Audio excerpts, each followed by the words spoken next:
Senior सहाफ़ी और तजियाकार हामिद मीर के मुताबिक आसिफ अली जरदारी को हमेशा एक विलन बनाकर पेश किया गया। इन्हें देखकर दोस्ती फस्की का मशहूर नावल जुर्म और सजा याद आता है, जिसका मरकजी किरदार रास्कोल्निकोव एक औरत सोनिया को बहुत गुनाहगार समझता है, लेकिन जब इसे पता चलता है कि सोनिया गुनाहगार नहीं तो फिर वो सोनिया के कदमों में गिरा कर इससे माफ़ी मांगता है। रास्कोल्निकोव की ये माफ़ी दरअसल इंसानी बर्दाश्त की फतह थी। जिन लोगों ने जनरल मुशर्रफ के अल्फाज में चूहे और बिल्ली का खेल देखा वो भी इंसानी बर्दाश्त के सामने हार गए। उन्होंने आसिफ अली जरदारी से माफी तो नहीं मांगी, लेकिन जरदारी को और क्या चाहिए, क्योंकि वो तो हारने वालों पर फातिहाना अंदाज में हंस रहे हैं। किताब की आखिरी सतूर पढ़ने के बाद मैं सोचने लगा कि फरतुल्लाह बाबर ने आसिफ अली जरदारी को सोनिया से तो तशबीह दे दी, लेकिन पाकिस्तान का रास्कोल्निकोव कौन है? इस किताब के दिवाचे में कहा गया है कि कारीन की तनकीद का खैर मकदम किया जाएगा।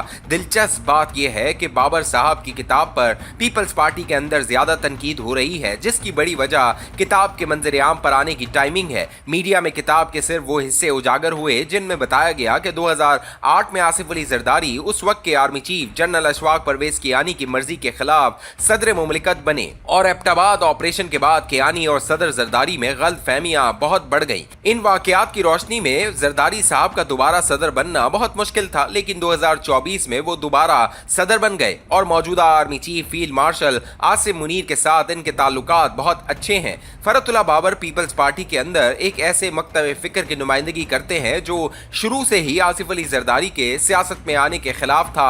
फिर हालात बदले और जरदारी साहब पीपल्स पार्टी की मजबूरी बन गए। मोहतरमा बेनजीर भुट्टो के पहले दौरे हुकूमत में जरदारी साहब ने सियासत में हिस्सा नहीं लिया, लेकिन जब 1979 में वजीर आजम के खिलाफ तहरीक अदम एतमाद आई तो इसे नाकाम बनाने के लिए उन्होंने अहम किरदार अदा किया। इसी किरदार के बायस अपोजिशन ने इन्हें मिस्टर 10% कहा और जब 1990 में मोहतरमा की हुकूमत को बरतरफ कर दिया गया तो जरदारी साहब को कई झूठे मुकदमात में गिरफ्तार कर लिया गया। इसी जमाने में मोहतरमा बेनजीर भुट्टो ने मुझे बताया था कि आसिफ अली जरदारी इलेक्शन लड़ेंगे ताकि आवाम की अदालत से सरखरू हो सकें। मैंने रोजनामा जंग के सियासी एडिशन में जब ये लिखा कि जरदारी साहब को मजबूरी में इलेक्शन लड़ाया जाएगा तो पीपल्स पार्टी पंजाब के कई सीनियर रहनुमाओं ने मेरी खबर की तरदीद कर दी थी। फिर जरदारी साहब इलेक्शन लड़कर कौमी असेंबली पहुंच गए। इन्हें सियासत में लाने का फैसला मोहतरमा बेनजीर भुट्टो का था, लेकिन आज भी पीपल्स पार्टी में ऐसे लोग मौजूद हैं जो जरदारी साहब की सियासत से इत्तफाक नहीं करते।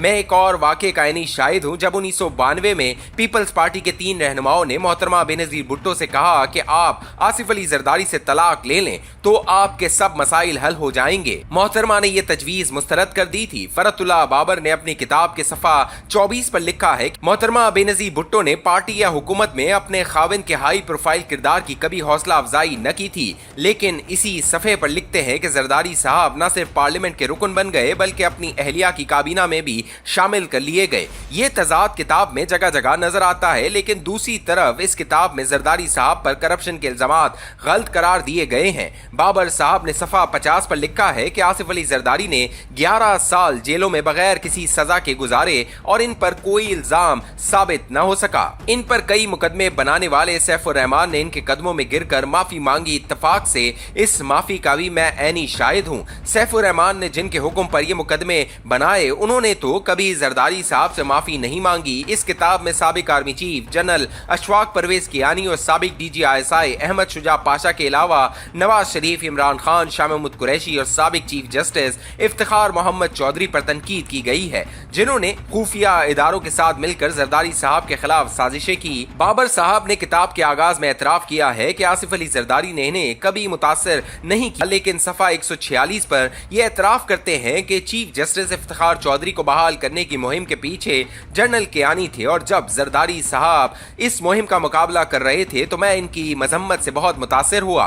बाबर साहब ने लिखा है कि एबटाबाद ऑपरेशन के बाद आर्मी चीफ और ISI के सरबराह के एहतसाब का मौका पैदा हुआ, लेकिन जरदारी साहब ने यह मौका गवा दिया और फिर वो मेमोगेट स्कैंडल का निशाना बने। इसी स्कैंडल में नवाज शरीफ काला कोट पहनकर सुप्रीम कोर्ट पहुंच गए और दूसरी तरफ जनरल पाशा ने इमरान खान की खुफिया सरपरस्ती शुरू कर दी। जरदारी साहब पर इस्तीफे के लिए दबाव डाला गया। एक रात इनकी तबीयत खराब हो गई तो जनरल कियानी ने CMH रावलपिंडी में इलाज की पेशकश की, लेकिन अदम एतमाद इतना ज्यादा था कि जरदारी साहब ने CMH जाने से इनकार कर दिया। बाबर साहब के बकौल जरदारी साहब साहब इलाज के लिए दुबई जाना चाहते थे, वो अपने साथ हुसैन हक्कानी को भी ले जाना चाहते थे।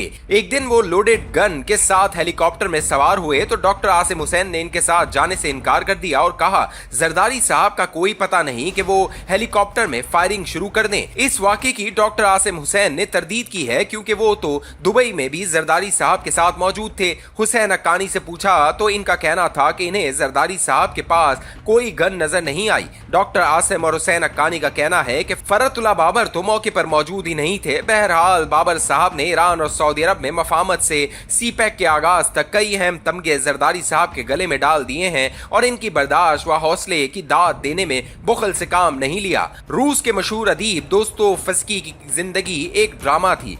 हुकूमत मुखालिफ अदब को फरोग देने के जुर्म में इसे मौत की सजा दी गई, लेकिन जब इसे फायरिंग स्क्वाड के सामने गोली मारने के लिए पहुंचाया जा रहा था तो आखिरी लम्हात में जेल हुकाम को इत्तला मिली कि दोस्तोयेफ्स्की की सजाए मौत को कैद में बदल दिया गया है। वो मौत से तो बच गया लेकिन इसे कई साल साइबेरिया की एक जेल में गुजारना पड़े।